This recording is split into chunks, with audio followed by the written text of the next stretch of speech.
గారి ప్రసంగాన్ని మనందరం కూడా విన్నాం. నార్మల్గా గవర్నర్ గారి ప్రసంగం అనేటువంటిది ఒక విజన్ డాక్యుమెంట్ లాగా, అంటే ప్రభుత్వం యొక్క విజన్ డాక్యుమెంట్ లాగా అందరం కూడా చూస్తూ ఉంటాం. కానీ ఈసారి గవర్నర్ గారి ప్రసంగం చాలా పేలవంగా ఉంది. ప్రభుత్వం తన విజన్ను ఆవిష్కరించలేకపోయిందని మాత్రం చెప్పక తప్పదు.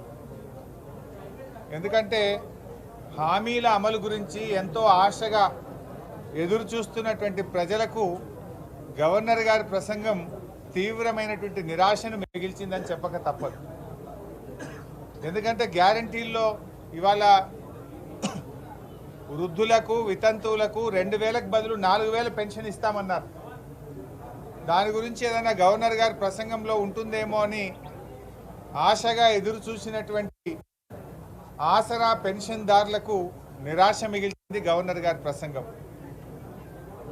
మహాలక్ష్మి కింద మహిళలకు 2500 రూపాయలు ఇస్తామని చెప్పి ఎన్నికల మేనిఫెస్టోలో చెప్పిన ఈ ప్రభుత్వం గవర్నర్ గారి ప్రసంగంలో మహిళలకు 2500 రూపాయలు ఎప్పటి నుంచి ఇస్తారో చెప్పకపోవడం వల్ల మహిళలకు తీవ్రమైనటువంటి నిరాశ కలిగింది.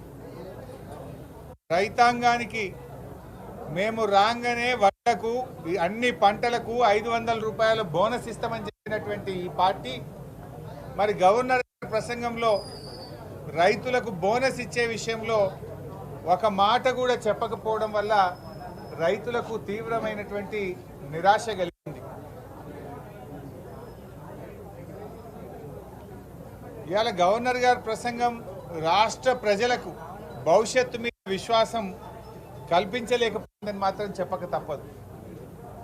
ఇవాళ ఆ ప్రసంగంలో గ్రామాల గురించి కానీ పట్టణాల అభివృద్ధి గురించి కానీ ఒక మాట కూడా పల్లెల గురించి పట్టణాల గురించి చెప్పలేదు. సంక్షేమం గురించి చాలా తక్కువ ప్రస్తావన, అంటే పేద ప్రజల సంక్షేమం గురించి వారు మేనిఫెస్టోలో ఇచ్చిన అంశాల గురించి ఎక్కడ కూడా చెప్పలేదు. నిరుద్యోగ భృతి, నిరుద్యోగులకు 4000 ఇచ్చే అంశం గురించి ఎక్కడ కూడా ప్రస్తావన వచ్చినటువంటి పరిస్థితి లేదు. వారి ప్రసంగంలో ఇవాళ ప్రజాభవన్గా ప్రగతి భవన్ను మార్చాం అని గొప్పగా చెప్పే ప్రయత్నం చేశారు. ప్రజావాణి కార్యక్రమాన్ని బాగా చేస్తున్నామన్నారు. ఇవాళ ప్రజావాణి తుస్సుమన్నది.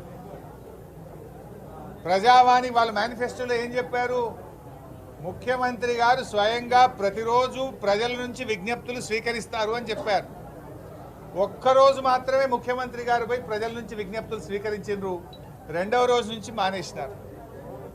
తర్వాత అదే ప్రజావానికి రోజుకొక మంత్రి గారు వెళ్తారు అన్నారు. 3-4 రోజులు మంత్రులు పోయినరు.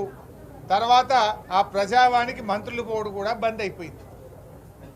తర్వాత ఆ ప్రజావాణిని రోజు కాదు వారంకు 2 రోజులే అన్నారు, మంగళవారం శుక్రవారం. దానికి ఒక ఐఏఎస్ అధికారిని పెడుతున్నామన్నారు. చివరికి ప్రతిరోజు పోయి 2 రోజులైంది. ముఖ్యమంత్రి గారు పోయినరు, మంత్రులు పోవడం బంద్ అయిపోయింది. చివరికి ఐఏఎస్ అధికారి కూడా పోతలేరు. ప్రజావాణిలో ఎవరున్నారయ్యా అంటే అవుట్ సోర్సింగ్ ఉద్యోగులు దరఖాస్తులు తీసుకుంటున్నారు.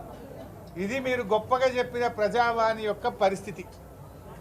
గతంలో మా ప్రభుత్వం ఉన్నప్పుడు జిల్లా కలెక్టర్, జిల్లా అధికారులందరూ కూడా కలెక్టరేట్లో కూర్చొని ప్రజావాణి దరఖాస్తులు తీసుకొని ఎప్పటికప్పుడు పరిష్కరించే పద్ధతి ఉండేది. కానీ మీ ప్రజావాణి ఏడికొచ్చిందంటే అవుట్ సోర్సింగ్ ఉద్యోగులు దరఖాస్తు తీసుకునే కాడికి వచ్చింది.